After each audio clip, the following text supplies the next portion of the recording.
Hello to all student of BSc final year. हम biotechnology में techniques पढ़ रहे थे और टेक्निक्स में हमने जीन लाइब्रेरी स्टार्ट किया था। Gene library, genomic libraries.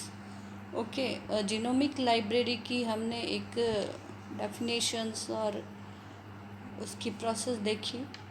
और इस वीडियो में हम दूसरी तरह की जो लाइब्रेरी है जिसको cDNA लाइब्रेरी, वो भी आपके सिलेबस में है। उस क्या होती है, क्या कैरेक्टर्स हैं इसके और किस तरह से ये उपयोगी है, किस तरह से बनाई जाती है, ओके, क्या उपयोगिता है, ये सब इसके अंदर आपको याद करना है। और तो जीन लाइब्रेरी क्या होती है? Gene library is a collection of different DNA sequences from an organism. Okay, तो ये एक कलेक्शन है जिसमें इस कलेक्शन में क्या है, डिफरेंट DNA सीक्वेंस हैं एक ऑर्गेनिज्म से, each of which has been cloned into a vector, जिसको कि आप डालते हैं हमारे रिकॉम्बिनेंट DNA की प्रोसेस द्वारा एक वेक्टर में इंसर्ट करते हैं जीन के खंड को, डीएनए के पार्ट को। Okay, for ease of purification, storage and analysis. ये सब किस लिए किया जाता है कि जिससे हमें किस चीज़ में सुविधा हो, ईज़, प्यूरिफिकेशन में, स्टोरेज में और एनालिसिस में, ताकि हम पहले इसको अच्छी तरह से हम प्यूरिफाइड कर सकें। ओके, जब आप उसमें डाल लेते हैं तो एक तरह से अगर एंटर हो जाता है, किसमें, प्लाज्मिड के अंदर अगर डीएनए एंटर हो जाता है तो वो एक तरह से प्यूरिफाइड हो जाता है। उसको हम स्टोर करते हैं।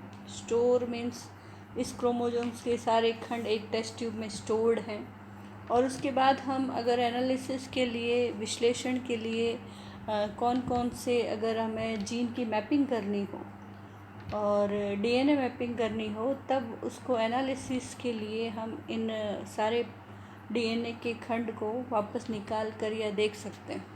तो ये एक तरह का स्टोरेज है, एक तरह का कलेक्शन है। और इसके साथ कलेक्शन में ये सुविधा भी है कि वेक्टर में डालने पर और प्लाज्मिड में डालने पर बैक्टीरिया के अंदर जाके इसकी बहुत सारी कॉपी भी आपको नेचुरली मिलती है। इसके बाद जीन लाइब्रेरी जो है वो दो तरह की हैं, आपके दोनों ही हैं सिलेबस में, दोनों के क्वेश्चन आ रहे हैं। एक तो है जीनोमिक लाइब्रेरीज, जो पूरे जीनोमिक डीएनए से एक केंद्रक के अंदर जितने भी क्रोमोसोम्स हैं सभी के टुकड़े किए जाते हैं और सभी टुकड़ों को, डीएनए के खंडों को अलग अलग क्लोनिंग वेक्टर में डाल के इंसर्ट करके और बैक्टीरिया में ट्रांसफ़र किए जाते हैं जहाँ वो मल्टीप्लाई होते हैं। तो पूरे ही जीनोम को, पूरे ही डीएनए को यहाँ पर यूज़ किया जाता है। उसके बाद एक दूसरे तरह का और पैटर्न है cDNA लाइब्रेरीज़। ये कॉम्प्लीमेंट्री जो डीएनए होता है, made from cDNA, copy of mRNA। जैसा कि हमें जो सेंट्रल डॉग्मा होता है जिसके अंदर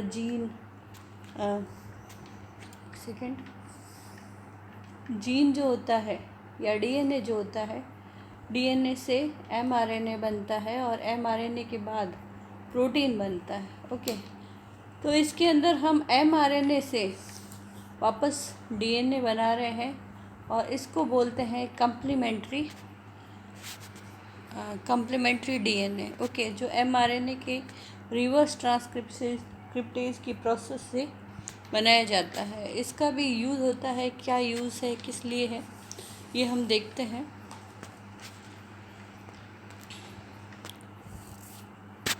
जो cDNA लाइब्रेरी है, cDNA लाइब्रेरी क्या है? Represent the population of mRNAs. It only contains the exons of protein structural genes. एक चीज़ है इसके अंदर, हम देखते हैं इसमें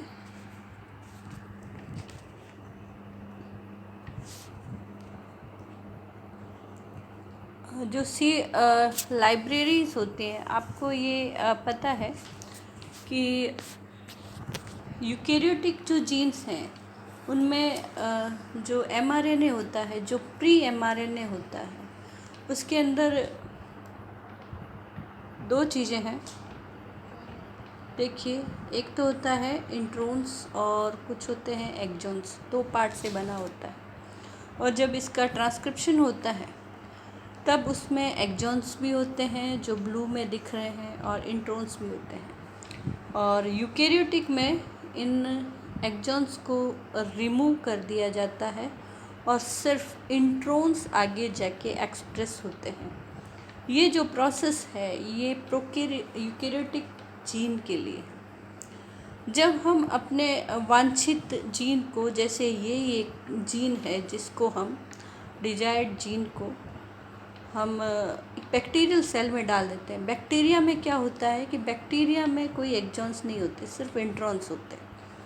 उनमें ये कोई प्रोसेस ही नहीं है, इनको कैसे रिमूव किया जाए, ये कोई प्रोसेस बैक्टीरिया या प्रोकैरियोटिक सेल में नहीं पाई जाती है। ये आपको ध्यान रखना है। एक बार फिर से सुन लीजिए आप कि जो यूकेरियोटिक कोशिकाएं हैं उनका जो जीन का कंस्ट्रक्शन ऐसा होता है कि ट्रांसक्रिप्शन अनुलेखन के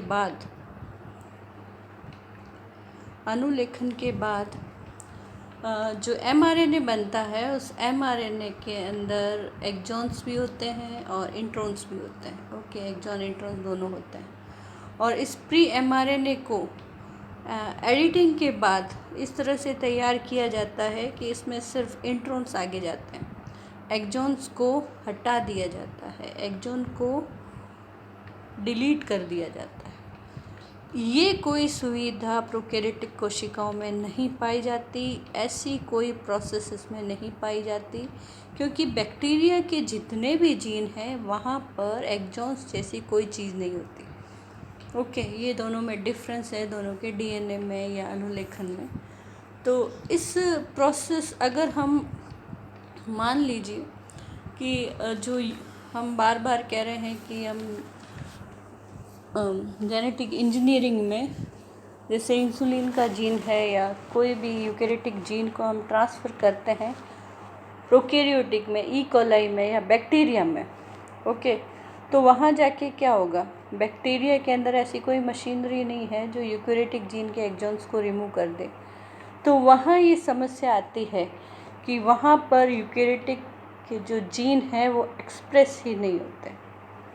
ओके, आप इस चीज़ को समझने की कोशिश करें कि जो मान लो हमने एक कोई यूकेरियोटिक जीन है,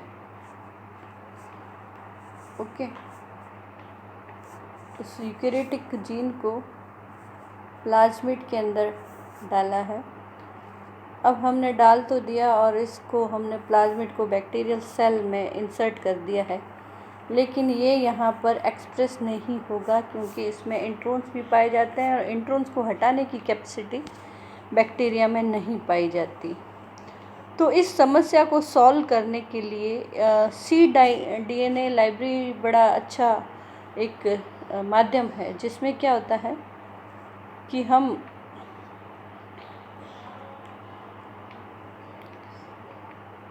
क्या करते हैं कि जो mRNA है, ओके, जो mRNA है यूकेरियोटिक सेल से लेते हैं, उस mRNA को रिवर्स ट्रांसक्रिप्टेज द्वारा cDNA में बदलते हैं। ओके, एक जीन है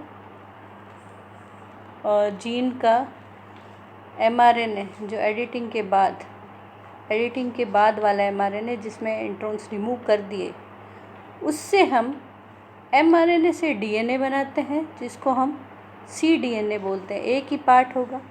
अब हम इसको डुप्लीकेट करते हैं, ओके, क्योंकि DNA में डबल चाहिए तो इसको हम डबल बनाते हैं, okay, double stranded cDNA replication का इस्तेमाल करके। और अब हम इस DNA को जब हम ट्रांसफ़र करते हैं प्लाज्मिड में, ओके, तो अब इसमें जब भी mRNA बनेगा तो उसमें इंट्रॉन्स नहीं होंगे। ठीक है, ये जो प्रोसेस है इसके लिए अब ये सारे जो cDNA है, हम अगर उनको स्टोर कर देते हैं तो बार बार हम एनालिसिस के लिए, स्टोरेज के लिए और किसी काम के लिए, पर्पस के लिए निकाल सकते हैं। तो cDNA लाइब्रेरीज क्या हैं? The cDNA libraries represent the population of mRNAs. It only contain the exons of proteins structural genes. Okay, तो ये क्या, यहाँ पर सिर्फ एक्सॉन्स पाए जाते हैं, इंट्रॉन्स नहीं पाए जाते हैं। तो ये जो डीएनए है, और ये जब बैक्टीरिया में ट्रांसफ़र किए जाएंगे तो ये आराम से इजीली एक्सप्रेस हो जाएंगे, और हमारा जो भी प्रोटीन प्रोडक्ट बनाना है वो बैक्टीरिया ही बनाने लग जाएगा। तो जेनेटिक इंजीनियरिंग में cDNA का बहुत उपयोग किया जाता है। उसके बाद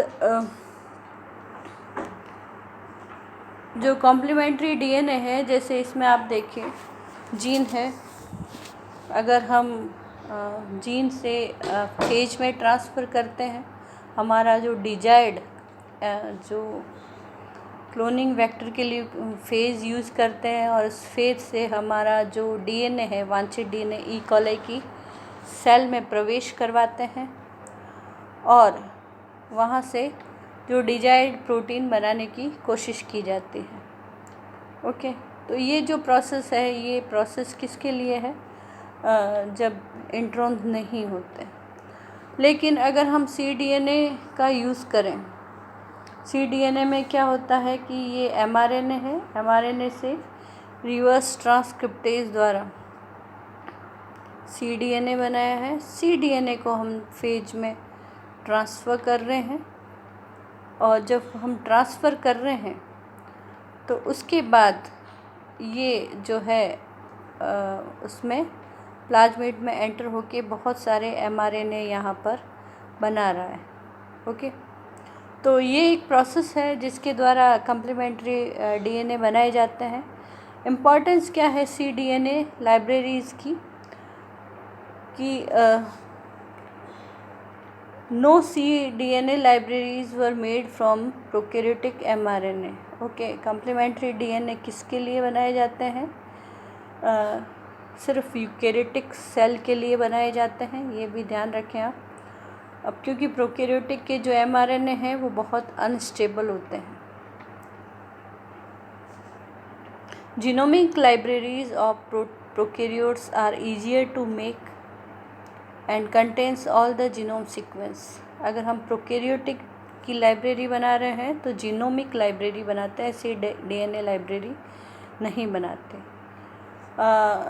दूसरा जो है cDNA libraries are very useful for the eukaryotic gene analysis. अगर हम जीन का एनालिसिस करते हैं तो उसके लिए बहुत यूज़फुल है। Condensed protein encoded gene library have much less junk sequence. cDNA library में सिर्फ एक्सप्रेस होने वाले ही न्यूक्लियोटाइड होते हैं, और उसमें बेकार के सीक्वेंस नहीं पाए जाते हैं। cDNA हैव नो इंट्रॉन्स नहीं पाए जाते। Gene can be expressed in E coli directly, और ई कोलाई में डायरेक्ट एक्सप्रेस हो जाते हैं जीन, हमारा प्रोडक्ट बनने लगता है। And very useful to identify new genes, और ये नए जीन्स को आइडेंटिफाई करने के लिए यूज़फुल हैं। टिश्यू और सेल टाइप स्पेसिफिक, इसमें ये ज़रूर है कि अगर किसी उत्तक और किसी स्पेसिफिक सेल टाइप का है तो उसका एक्सप्रेशन चेंज हो सकता है। तो ये सारी जानकारी आप रखें, किस लिए बनाई जाती है, कैसे बनाई जाती है, क्यों ज़रूरी है, जीनोमिक लाइब्रेरी से क्यों नहीं काम चला सकते। तो cDNA लाइब्रेरीज़ के बारे में इतनी जानकारी आप लिखेंगे तो फुल नंबर मिल देंगे, ठीक है। और आगे भी देखते रहिए, जितनी भी टेक्निक्स हैं जो आपको बार बार बताया जा रहा है। Thanks for watching.